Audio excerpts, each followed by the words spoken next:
నమస్తే ఫ్రెండ్స్, నేను మీ జర్నలిస్ట్ వలి. Andhra Pradesh deputy CM Pawan Kalyan గారి చిన్న కుమారుడు సింగపూర్లో చదువుతున్నాడు. స్కూల్లో అగ్ని ప్రమాదం సంభవించింది. మరి కుమారుడికి కాళ్ళు చేతులకు గాయాలయ్యాయి. ఈ వార్త విన్న వెంటనే సింగపూర్కి బయలుదేరే ప్లాన్లో ఉన్నాడు పవన్ కళ్యాణ్. యాక్చువల్గా పవన్ కళ్యాణ్ గారు గిరిజన గ్రామాల్లో కొన్ని అభివృద్ధి కార్యక్రమాలకు ఆయన ప్రారంభోత్సవాలు శంకుస్థాపన చేస్తున్నాడు. గిరిజనులకు నేను మాట ఇచ్చాను కాబట్టి దాన్ని పూర్తి చేసి వెళ్తానని చెప్పి ఆయన డెసిషన్ తీసుకుని ఈ సాయంత్రానికి ఆయన బయలుదేరి వెళ్తున్నాడు. అయితే ఈ వార్త తెలిసిన వెంటనే రాజకీయాలకు అతీతంగా అందరూ స్పందిస్తున్నారు. వారి కుమారుడు కోలుకోవాలని చెప్పి కోరుకుంటున్నారు. నారా లోకేష్ గారు, చంద్రబాబు నాయుడు గారు ఆల్రెడీ స్పందించారు. ఇక్కడ ఒక ముఖ్యమైన విషయం, గమనించాల్సిన విషయం ఏంటంటే, ప్రతిపక్ష నేతగా ఉన్నటువంటి జగన్మోహన్ రెడ్డి గారు తొలిసారి ఒక పాజిటివ్ యాంగిల్లో స్పందించారు. పవన్ కళ్యాణ్ గారి కుమారుడికి గాయాలయ్యాయని తెలిసింది. చాలా బాధపడుతూ ఆయన ఒక ట్వీట్ చేశాడు. అదేంటో కూడా నేను ఒకసారి చదివి వినిపిస్తాను మీకు. I'm shocked to know about the fire accident at a school in Singapore in which Pawan Kalyan గారు son Mark Shankar got injured. My thoughts are with the family in this difficult time. Wishing him a swift and complete recovery. త్వరగా కోలుకోవాలని కోరుకుంటున్నాను. నా ఆలోచనలను కూడా వారి క్లిష్ట సమయంలో ఉన్న వారి కుటుంబం పట్ల అని చెప్పి చాలా స్పష్టంగా ఒక పాజిటివ్గా పెట్టారు. గతంలో ఎప్పుడూ కూడా జగన్మోహన్ రెడ్డి గారు ఈ రకమైనటువంటి ట్వీట్లు కావచ్చు, స్పందన కానీ ఎప్పుడు చూడాల, ఫస్ట్ టైం చూస్తూ ఉన్నాం. ఆయనలో ఈ మార్పు రావడానికి రీజన్ ఏంటి, దీని గురించి మనం డిస్కస్ చేద్దాం. ప్రస్తుతం స్టూడియోలో నాతో పాటు ఉన్నారు సీనియర్ జర్నలిస్టు సత్యమూర్తి గారు. వారితో మాట్లాడదాం. సత్యమూర్తి గారు నమస్కారం సార్. నమస్కారం అండి. సత్యమూర్తి గారు, పవన్ కళ్యాణ్ గారి కుమారుడికి అగ్ని ప్రమాదంలో గాయాలయ్యాయి, అందరూ మాట్లాడుతున్నారు. జగన్మోహన్ రెడ్డి గారి ట్వీట్ చూసి యాక్చువల్గా ఇదొక షాకు, వారి కుమారుడికి గాయాలవటం. జగన్మోహన్ రెడ్డి గారు స్పందించడం అనేది మరొక షాక్గా చూస్తూ ఉన్నారు. ఏంటి ఆయన సడన్గా రాజకీయాలకు అతీతంగా ఆయనలో స్పందించాలన్న ఒక మార్పు ఎట్లా వచ్చింది, ఏం చెప్తారు మీరు? మీరు ఇంత అనుభవం ఉన్న జర్నలిస్ట్ అయ్యి ఉండి జగన్మోహన్ రెడ్డిలో మార్పు వచ్చిందని మీరు ఎట్లా అనుకుంటారు? అంటే మీరు అనుకోరు, మీకు డౌట్ వచ్చింది జగన్మోహన్ రెడ్డిలో మార్పు వచ్చి ఉంటుందా అన్న డౌట్ వచ్చి మీరు బహుశా నన్ను పిలిచినట్టున్నారు. జగన్మోహన్ రెడ్డిలో మార్పు రాదు, డౌటే లేదు అందులో. ఇక మీరు ఈ ట్వీట్ ఎందుకు పెట్టాడు అని మీరు మీకు మీ సందేహం, అంటే తన సహజ స్వభావానికి విరుద్ధంగా ఉంది కాబట్టి. అతని జగన్మోహన్ రెడ్డి సహజ స్వభావం ఏంటి అంటే, నా వెంట్రుకు కూడా పేకలేరు, పోలీసుల్ని బట్టలు తీసుకొడతా, పవన్ కళ్యాణ్ కార్లను మార్చినట్టు పెళ్ళాలను మారుస్తాడు. ఇది జగన్మోహన్ రెడ్డి సొంత డైలాగులు. ఇప్పుడు ట్వీట్లో మీరు చదివింది అదే డైలాగ్, అరువు తెచ్చుకున్న డైలాగ్ అంతే తప్ప జగన్మోహన్ రెడ్డికి పవన్ కళ్యాణ్ మీద అభిప్రాయం మారే అవకాశమే లేదు. ఎందుకు అంటే, పవన్ కళ్యాణ్ ఎలక్షన్లకు ముందర అపోజిషన్ ఓటు చేయాలనివ్వను అని చెప్పాడు. ఆ తర్వాత జగన్మోహన్ రెడ్డిని అధపాతాళానికి తొక్కుతా అన్నాడు. అవును, ఈ రెండు పనులు చేశాడు జగన్మోహన్ రెడ్డి. మామూలుగా కూడా అంటే జగన్మోహన్ రెడ్డిలో ఎక్కువ ఉడుకుమోత్తనం ఉంటుంది. ఉడుకుమోత్తనం అంటే మీకు తెలుసు, చిన్నపిల్లల్లో ఉంటుంది. పెన్సిల్ ములుకు, వాడి పెన్సిల్ ములుకు విరిగిపోతే వాడికి చెక్కుకోవటం వాడికి రాక పక్కనోడి పెన్సిల్ ములుకు ఎరగొడతాడు. దాన్ని ఉడుకుమోత్తనం అంటారు. అది జగన్మోహన్ రెడ్డి దగ్గర ఎక్కువ ఉన్నది.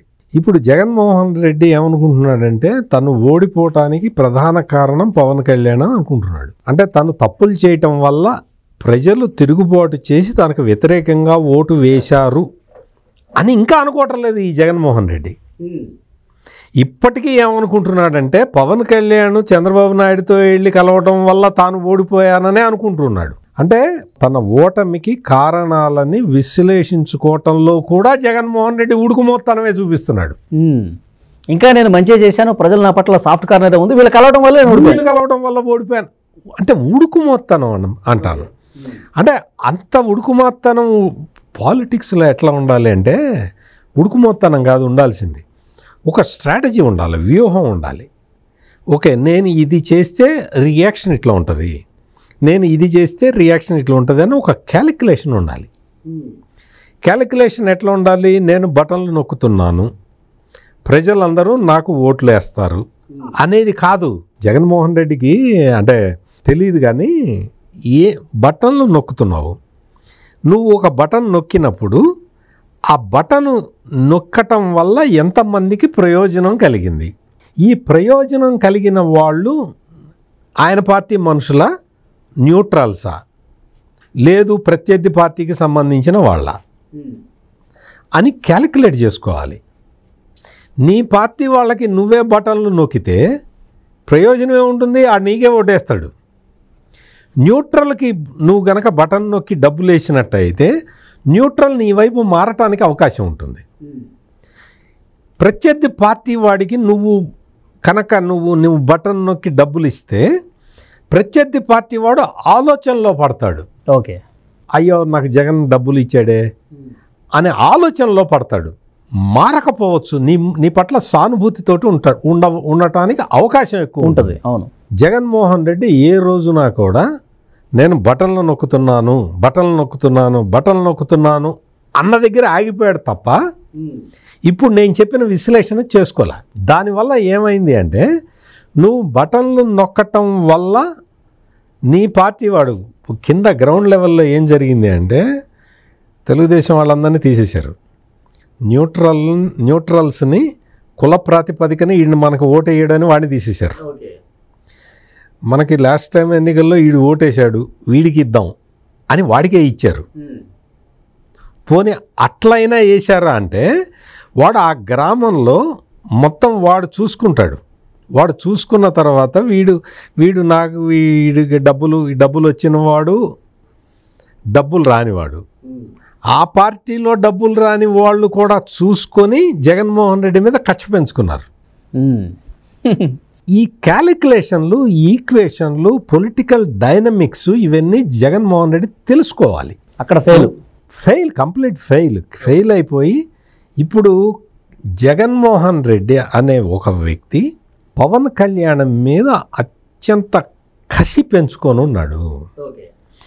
కసి పెంచుకొని ఉన్న టైంలో మీకు గుర్తుండే ఉంటుంది, తారకరత్న చనిపోయినప్పుడు, అంటే ఎన్టీఆర్ మనవడు, ఆయన చనిపోయినప్పుడు విజయసాయి అంటే తారకరత్న వైఫ్ విజయసాయిరెడ్డికి రిలేటివ్, అంటే వాళ్ళ ఆ కార్యక్రమాలు అంతా ఆద్యంతం ఉన్నాడు ఆయన భార్య, చెల్లెలు, కూతురు ఏదో సంథింగ్ నాకు ఆ రిలేషన్లో నాకంత ఇన్ఫర్మేషన్ లేదు. కానీ జరిగినప్పుడు నందమూరి నారా ఫ్యామిలీస్తో ఆ విజయసాయిరెడ్డి ఉన్నప్పుడు ఒక ఫోటో ఒకటి బయటకు వచ్చింది.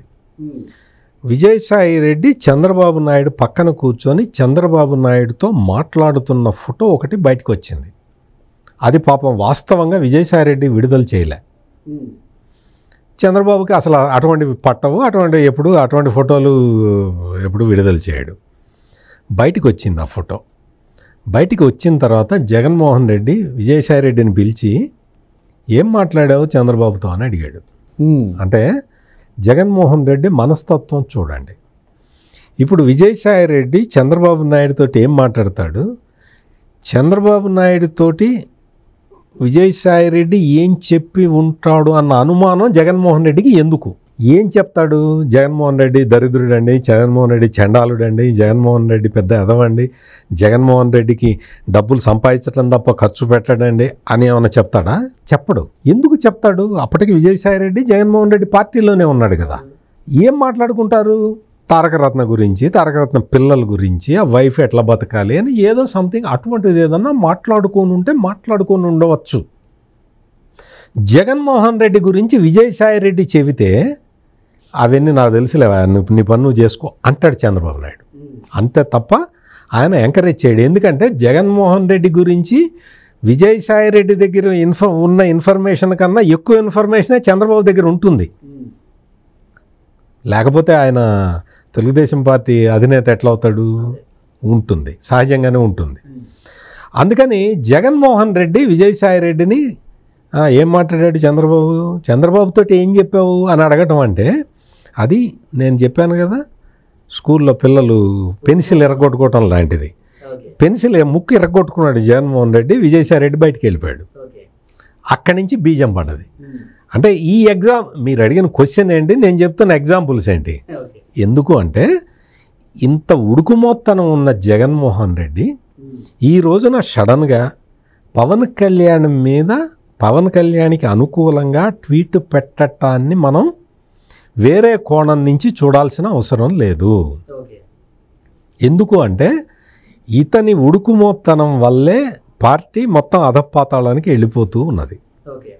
ఇతని ఉడుకుమోత్తనం వల్లే మొత్తం అందరూ పార్టీలో ఉన్న నాయకులు, అంటే ఈయనకి మామ వరుస అయ్యే బాలినేని శ్రీనివాసరెడ్డితో సహా చీగొట్టి వెళ్ళిపోయారు. అంటే ఈ ట్వీట్ చూసిన తర్వాత సార్ ఆ జగన్మోహన్ రెడ్డినా ఈ ట్వీట్ చేసింది ఇక్కడ అంటే అంటే ఇక్కడ సార్ 5 సంవత్సరాల పాటు పవన్ కళ్యాణ్ పేరు ఎక్కడ ప్రస్తావించలేదు సార్. దత్తపుత్రుడు అన్నాడు. బహిరంగ సభల్లో 3 పెళ్ళాలు, సంవత్సరానికి 1 పెళ్ళా మారుస్తాడన్నారు. వాళ్ళ పార్టీ నాయకుల చేత, పోసన్ లాంటి వాళ్ళ చేత ఎంత దారుణంగా మాట్లాడించాడు మనం చూసాం. ఇంకా ఆ నాయకులు ఎంత దారుణంగా మాట్లాడారో పవన్ కళ్యాణ్ గురించి, ఫ్యామిలీ గురించి మాట్లాడడం మనం చూసాం. అలాంటి పార్టీ అధినేత జగన్మోహన్ రెడ్డి గారు ఒక్కసారి ఇది ఈ డ్రాస్టిక్ చేంజ్ ఏంటని చెప్పి అందరూ బుర్రలు పాటు చేసుకుంటున్నారు. అంత అవసరం లేదు. నేను చెప్తున్నది అదే. మీకు ఒకసారి మీకు గుర్తుండే ఉంటుంది, Vijayasai Reddy Pawan Kalyan will be a better CM అని పెట్టాడు. పవన్ కళ్యాణ్ మెరుగైన ముఖ్యమంత్రిగా ఉంటాడని పెట్టాడు. మీరు గుర్తుపెట్టుకోండి, వైఎస్ఆర్ కాంగ్రెస్ పార్టీలో ఈ ట్విట్టర్ హ్యాండిల్స్ అన్నీ ఒక్కడే డీల్ చేస్తాడు. ఇటువంటి ఇంపార్టెంట్ ట్వీట్లన్నీ అతనే రాసి ఈ నాయకుల పేర్ల మీద పెడతాడు. ఈ హ్యాండిల్స్ అన్నీ అతని చేతిలోనే ఉంటాయి. అంటే ఈయన జగన్మోహన్ రెడ్డి ఆలోచన కాదు, అస్సలు జగన్మోహన్ రెడ్డి తన స్వహస్తాలతో టైప్ చేసింది కాదు, అస్సలు కాదు. ఓకే, ఒక వ్యక్తి ఉన్నాడు, ఆ వ్యక్తి దగ్గర వీళ్ళ ట్విట్టర్ హ్యాండిల్స్ అన్నీ అతని దగ్గరే ఉంటాయి. అతను విజయసాయి రెడ్డి పేరు మీద Pawan Kalyan will be better CM అని పెట్టాడు. అది ఏమి స్ట్రాటజీ? ఆ తర్వాత అందరూ బూతులు తిట్టారు, విజయసాయి రెడ్డిని బూతులు తిట్టారు.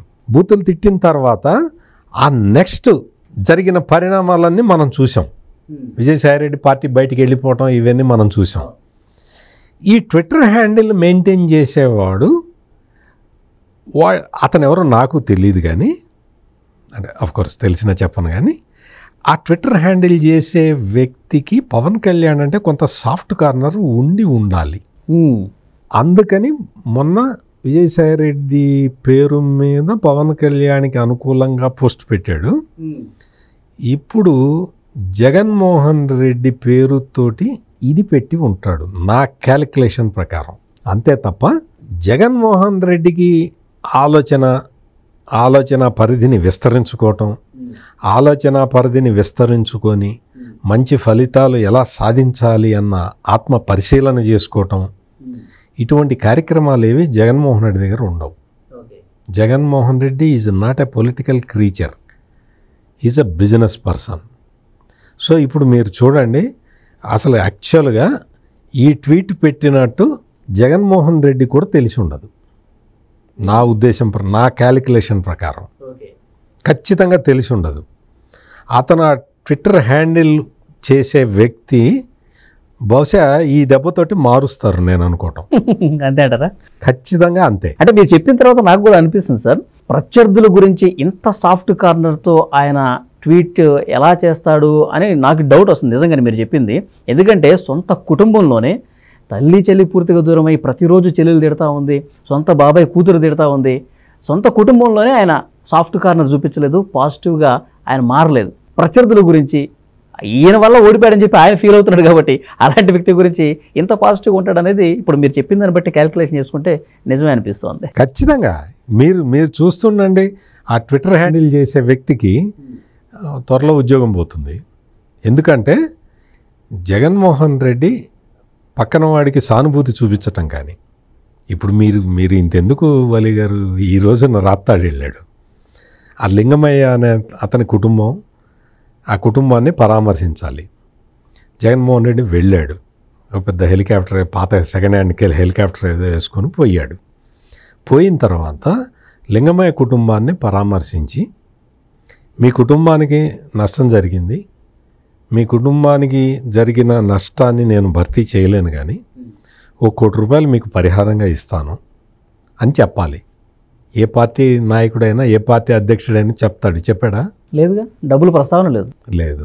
అంతకుముందు వినుకొండలో ఒక 2 ముస్లిమ్స్ ఒకళ్ళనొకళ్ళు కొట్టుకున్నారు. వాళ్ళిద్దరు కూడా రౌడీ షీటర్లే, రషీద్ జిలానీ. వాళ్ళిద్దరు కూడా రౌడీ షీటర్లే. వీళ్ళిద్దరి బాసు వైఎస్ఆర్ కాంగ్రెస్ పార్టీ వినుకొండ పట్టణాధ్యక్షుడు, పట్టణ minority cell something, general secretary something like that. అక్కడికి వెళ్ళాడు.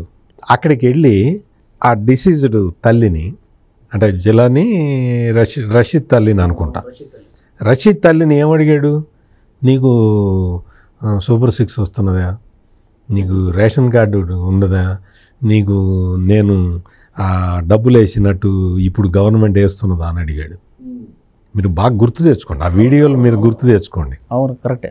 కొడుకు చనిపోయిన బాధల్లో ఉన్న తల్లి దగ్గరికి వెళ్ళి, అమ్మా నీ కొడుకు పోయాడు, నీ కొడుకుని మళ్ళీ నేనెటు తీసుకురాలేను, కానీ నా వంతు బాధ్యతగా నేను నీకు ఏ సహాయం నేను నీకు ఏ సహాయం కావాలన్నా నేను చేస్తాను తల్లి, అప్పటిదాకా ఈ ₹1,00,00,000 ఉంచు, నేను నా ₹1,00,00,000 నేను పరిహారంగా ఇస్తాను అని చెప్పి రావాల్సిన జగన్మోహన్ రెడ్డి, నీకు పథకాలు వస్తున్నాయా, నీ పెన్షన్ వస్తుందా, నీకు బియ్యం ఇస్తున్నారా, నేను ఉన్నప్పుడు బాగా ఇచ్చా కదా, ఇప్పుడు ఇవ్వట్లేదు కదా, ఇవ్వట్లేదు. ఇంత నాటకాలు ఆడి వచ్చాడు వినుకొండ వెళ్ళి. ఇప్పుడు లింగమయ్య కుటుంబం రాప్తాడెళ్ళి సేమ్ అదే. కుటుంబ సభ్యులు మీరు చూడండి, మీరు అన్నీ అక్కడ మీరు మీ రిపోర్టర్లు ఉంటే మీరు కనుక్కోండి. అక్కడ లింగమయ్య కుటుంబం ఏం మాట్లాడటల్లా, ఈయనే అన్నీ చెప్తున్నాడు. అంటే అడుగుతున్నాడు, అది కదా ఇది ఈయనే అడుగుతున్నాడు అనమాట. ఇక్కడ జగన్మోహన్ రెడ్డికి మానవత్వము లేకపోతే ఒక కైండ్ హార్టెడ్నెస్, అటువంటి పదాలకి జగన్మోహన్ రెడ్డికి అర్థం తెలియదు. అతనంతా ప్యూర్ కమర్షియల్ యాటిట్యూడు. అందుకని మీరు ఇప్పుడు చెప్పిన ఈ ట్వీట్, పవన్ కళ్యాణ్కి సానుభూతి చెప్తున్న ట్వీట్ ఏదైతే ఉందో, పరామర్శిస్తున్న ట్వీట్ ఏదైతే ఉందో, అది జగన్మోహన్ రెడ్డికి తెలిస్తే పెట్టనిచ్చేవాడు కాదు. సో చూద్దాం సార్ నెక్స్ట్ పరిణామాలు ఎట్లా ఉంటాయి అనేది. నిజంగా ఈయనలో మార్పు వచ్చిందేమో, మంచి పరిణామం నేను అనుకున్నాను, కానీ కాదని చెప్పి మీరు చెప్పిన దాన్ని బట్టి అర్థమవుతుంది. మార్పు రావాలని కోరుకుందాం సార్ భవిష్యత్తులో. మీ ఆశ నిరాశ. ఎట్టి పరిస్థితుల్లో జగన్మోహన్ రెడ్డిలో మార్పు రాదు. ఎందుకు అంటే అతని లక్ష్యం ఒక్కటే, ముఖ్యమంత్రి కావాలి. దానికోసం ఏం చేయడానికి అంతే తప్ప ప్రజల్ని బాగు చేయాలి, లేదు ఎఫెక్టెడ్ పర్సన్స్ని మనం ఆదుకోవాలి. మనకు 1,00,000 కోట్లు ఉన్నాయి కదా, వాళ్ళకి ఏదైనా ఒక మేలు చేద్దాము, ఇటువంటి ఆలోచన జగన్మోహన్ రెడ్డికి లేదు. మీ ఆశ నెరవేరదు. Thank you very much sir. నమస్కారం అండి. ఈ వీడియోకి సంబంధించి ఖచ్చితంగా మీ అభిప్రాయాన్ని కామెంట్ బాక్స్లో తెలియజేయండి, వీడియోని లైక్ చేయండి. Thank you very much.